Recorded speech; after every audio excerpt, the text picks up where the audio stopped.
There's a practice that the Brahmin families of Varanasi have kept within their household traditions for thousands of years without ever teaching it publicly, not because they wish to be secretive.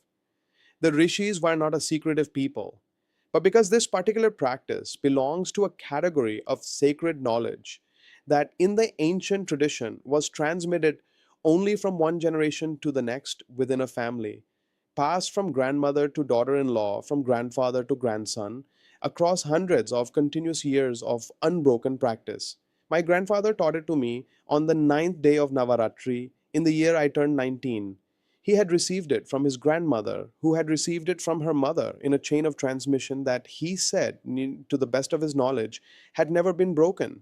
It uses two of the most sacred substances in the entire Vedic tradition, rice and silver. Together, in a specific arrangement that I am about to give you completely, these two elements become what the ancient teachers called a Danya Lakshmi Yantra, a living energetic instrument for the invocation of Danya Lakshmi, the form of the goddess who presides over the most fundamental and foundational of all forms of wealth.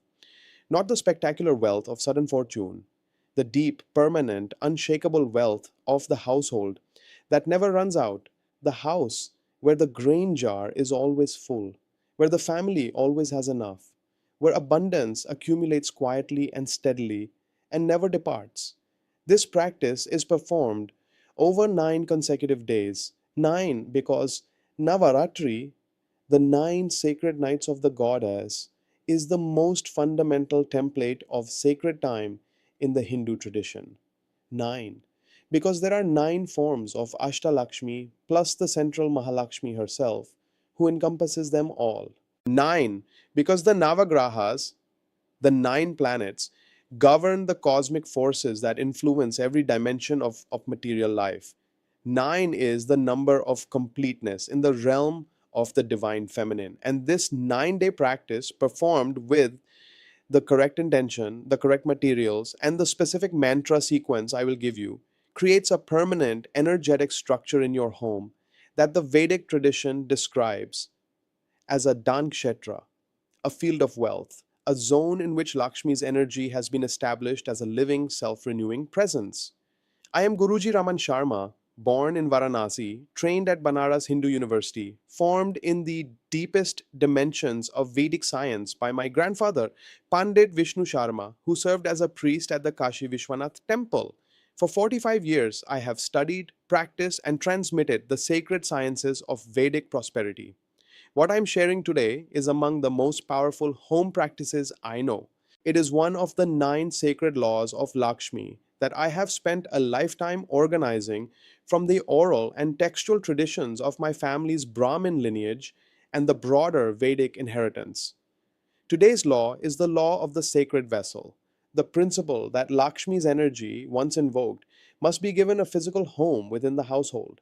A consecrated vessel that holds her presence, maintains it, and gradually releases it through the entire energetic field of the home across 9 days and beyond. Write Om Shrim Mahalakshmiye Namaha in the comments right now with full awareness. This teaching is one of the most sacred I have shared publicly, and the act of writing that mantra as you receive it is itself the beginning of the practice. Before I give you the ritual, I need to tell you about the profound sacred relationship between rice and Lakshmi.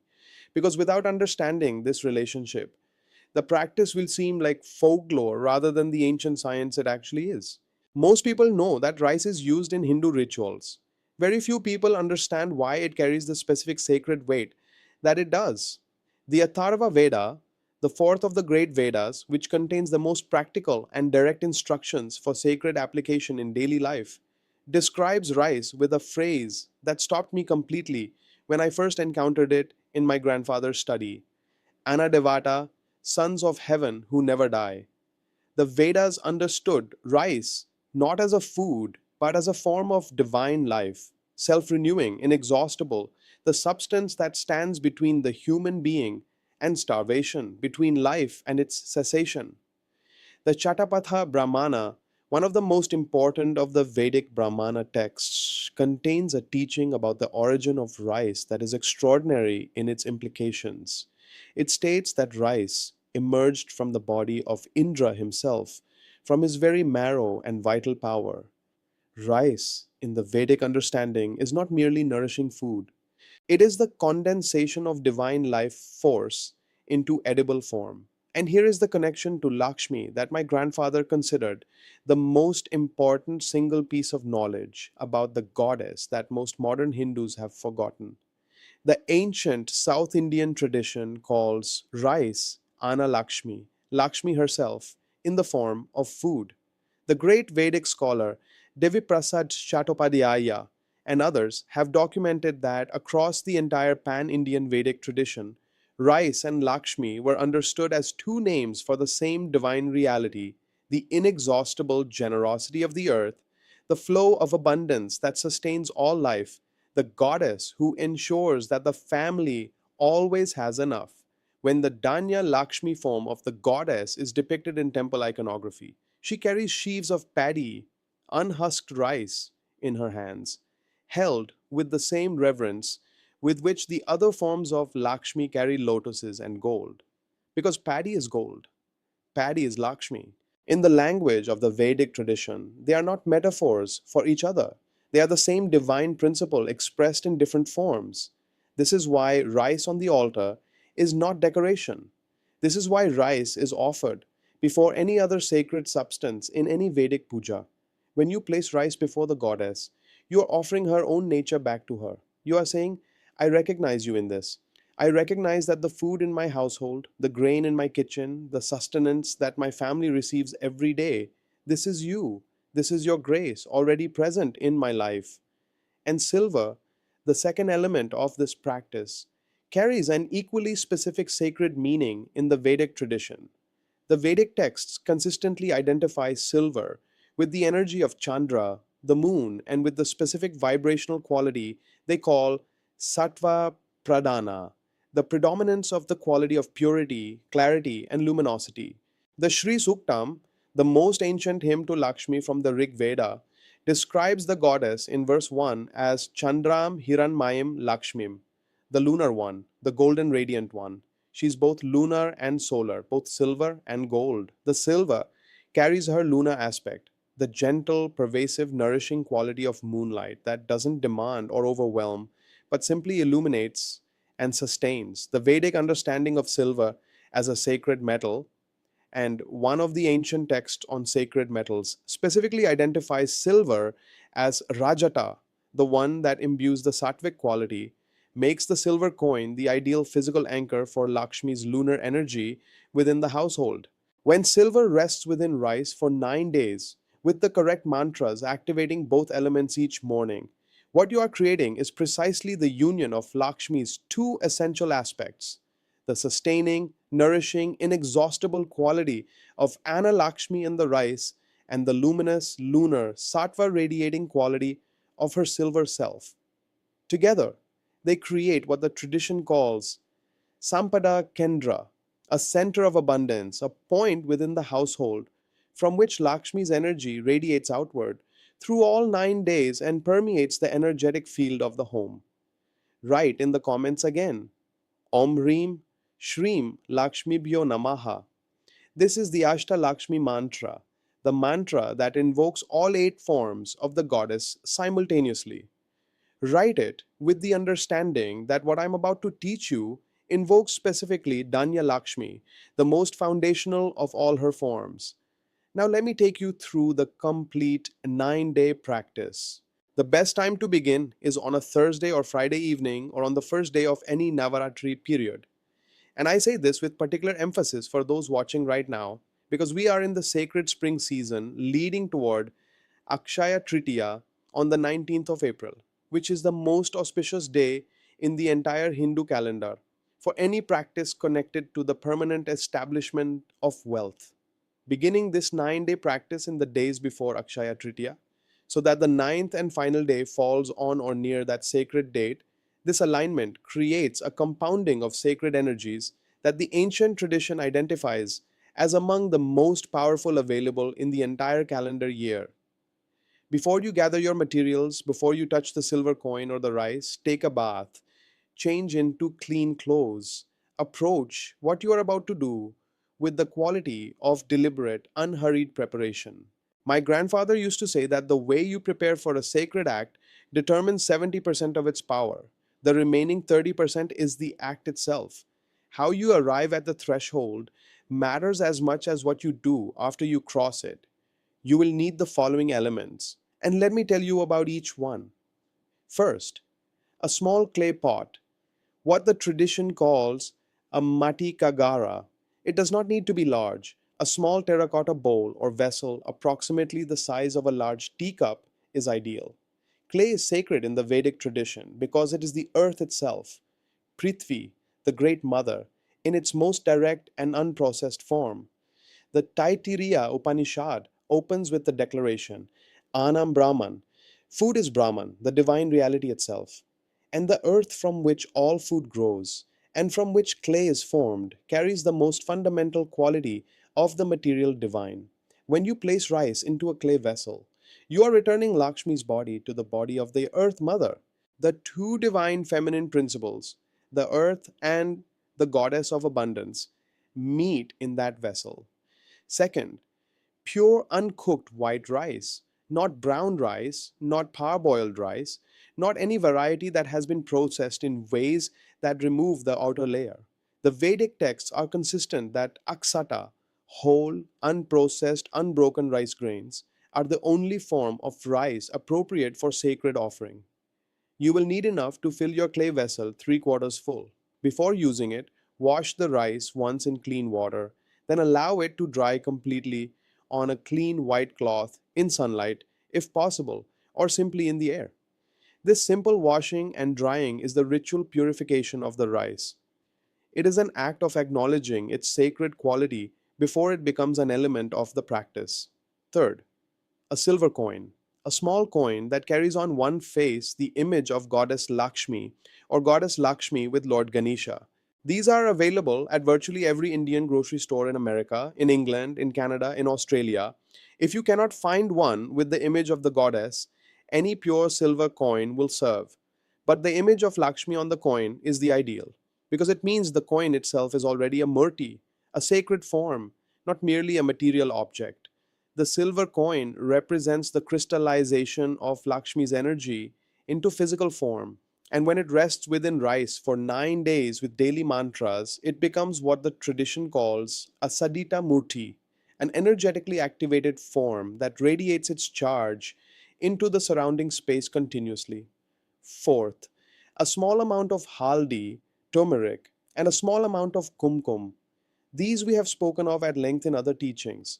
Turmeric for the golden purifying light of Lakshmi's presence, kumkum for the sacred feminine power that protects and activates the ritual space.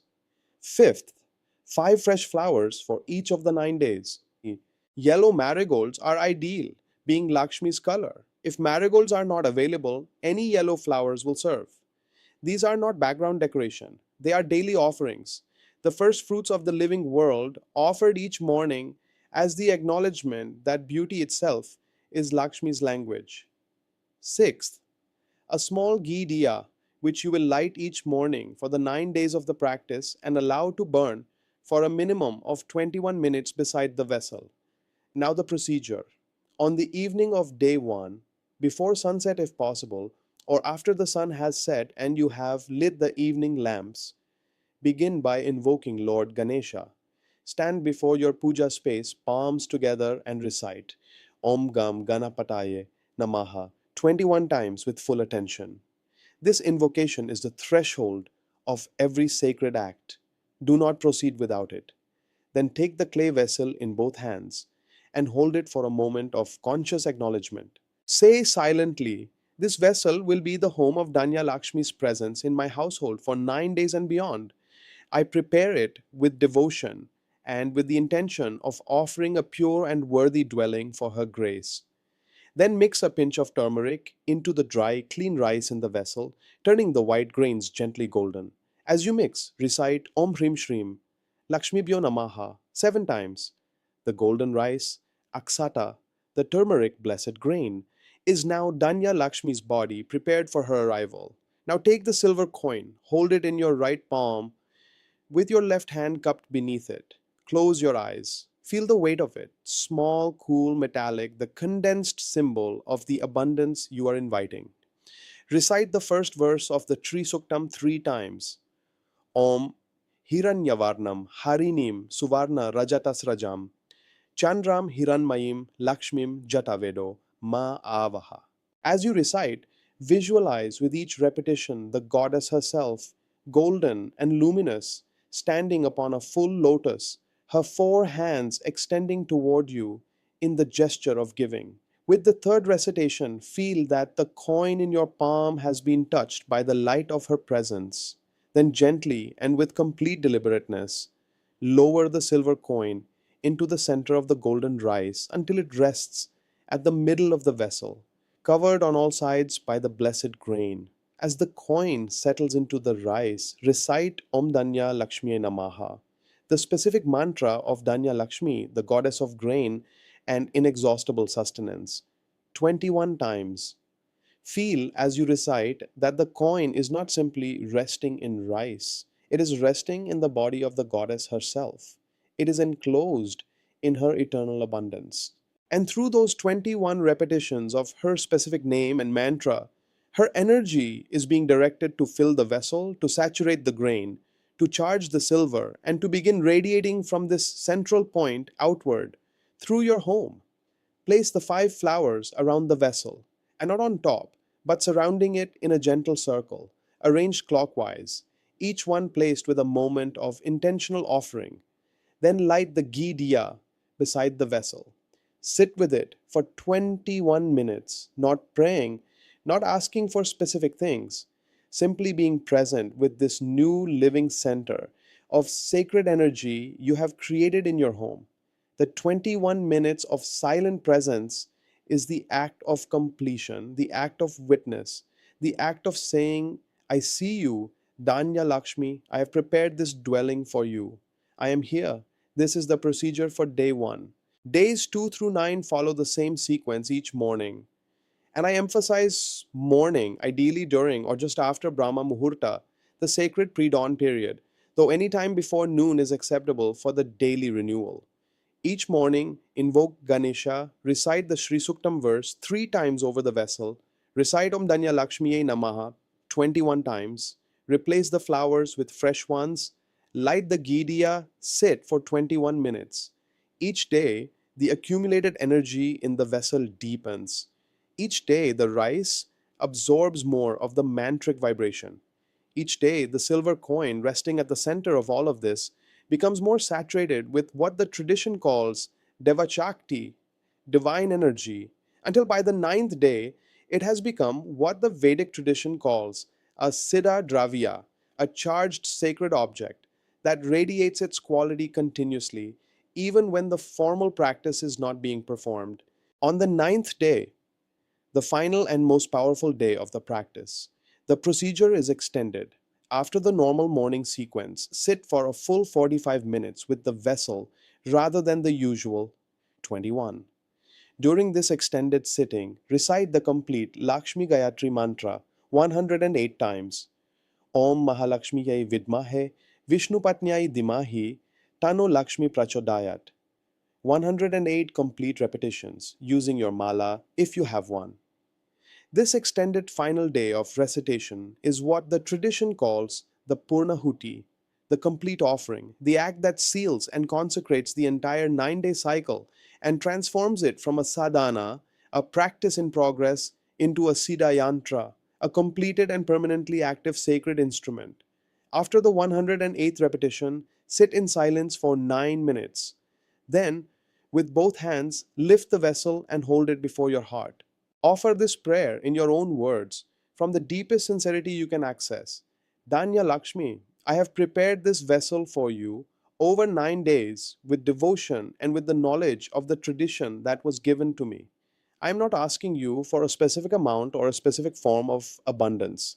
I'm asking you to make your home here in this household, in this family, among the people I love and serve. I'm asking you to be present here, not as a visitor, but as a member of this family. I am placing this vessel in your care. Then carry the vessel to the northeast corner of your home, the Ishan Kona, the most sacred zone in the house, the zone the ancient Vastu texts call the abode of the divine. Place it there on a clean cloth, elevated on a small wooden platform, if possible, so it is not directly on the floor. This is where it will remain, not in the puja room, not on the puja altar, in the Ishan Kona of the home itself, because the puja room is where you speak to Lakshmi. The northeast corner is where she lives. Now, let me tell you what happens with the vessel after the 9 days. The silver coin remains in the rice permanently. Do not remove it. On the first of each month or on each Amavasya, the new moon day, which is the most powerful day for renewing sacred household practices. Take out the rice, wash it gently in clean water mixed with a drop of Ganga Jal if you have it, or simply pure water if you do not. Allow it to dry, add a fresh pinch of turmeric, and return it to the vessel with the coin at the center and fresh flowers placed around it. Recite Om Danya Lakshmiye Namaha 21 times as you do this monthly renewal. This act of monthly renewal keeps the vessel alive. It prevents the energetic quality from becoming static and stagnant, which would shift its quality from that of an active sacred instrument to that of a stored object. The vessel must breathe. The practice must be sustained even in its minimal monthly form. On special occasions of financial significance, when you're beginning a new business venture, when you're making an important financial decision, when the household is going through a period of unusual financial stress, bring the vessel to your puja space and perform the full daily procedure for 3 consecutive days as a renewal of the 9 day cycle's energy. The Vedic tradition identifies this practice as Trinavaratri, 3 cycles of 3, and describes it as the practice for restoring the full power of the original consecration when it has been depleted by time or circumstance. What should you expect? Within the first 24 hours of placing the vessel in the Ishan Kona, many families report a subtle but unmistakable shift in the quality of the home's atmosphere, a warmth or brightness at the northeast corner that had not been there before. The kind of shift that is difficult to describe to someone who has not felt it, but immediately recognizable to anyone who has been practicing sacred space work for any length of time. My grandfather described this as Lakshmi sitting down, the moment when the goddess stops being a presence in movement and becomes a presence at rest, settled in her corner, established in the home. Within 3 days, the financial dimension of the household's life typically shows small but clear movements in a positive direction. Not grand transformation, the Vedic text consistently identified Danya Lakshmi's energy as the opposite of spectacular: steady, quiet, accumulating, the kind of abundance that builds without drama and remains without departure. But the direction will shift. What has been flowing out will begin, in small but perceptible ways, to flow in or to stop. Within 9 days of the completion of the practice, 9 days after the vessel has been placed in the northeast corner, the household should experience what the tradition calls the first harvest, the first visible, tangible evidence that Dhanya Lakshmi has taken up residence.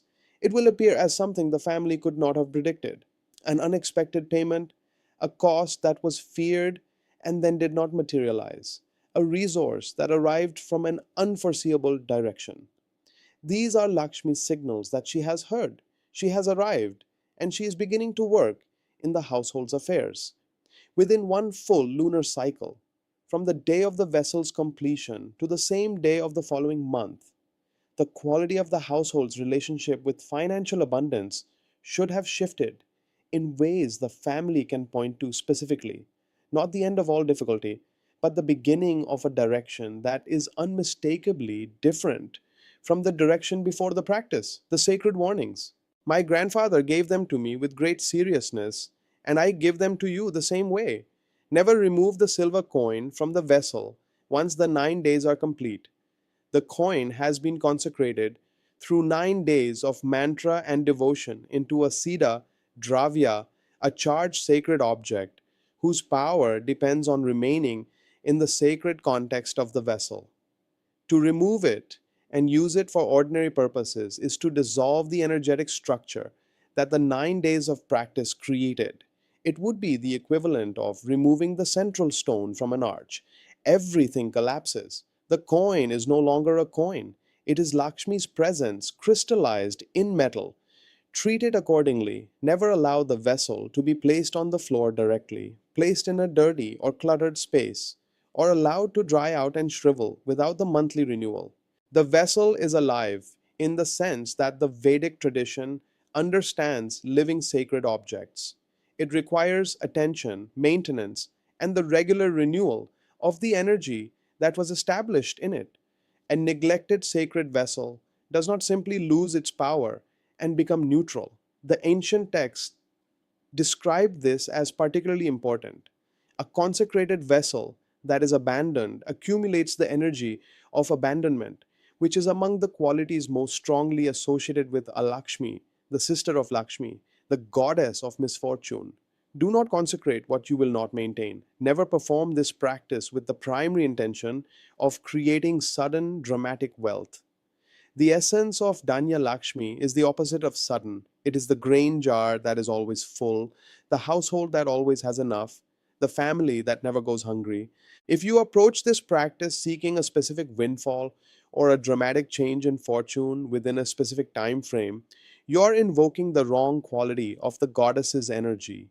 Open instead to the quality that the tradition describes as her deepest gift, the deep, quiet, permanent sufficiency that never runs out.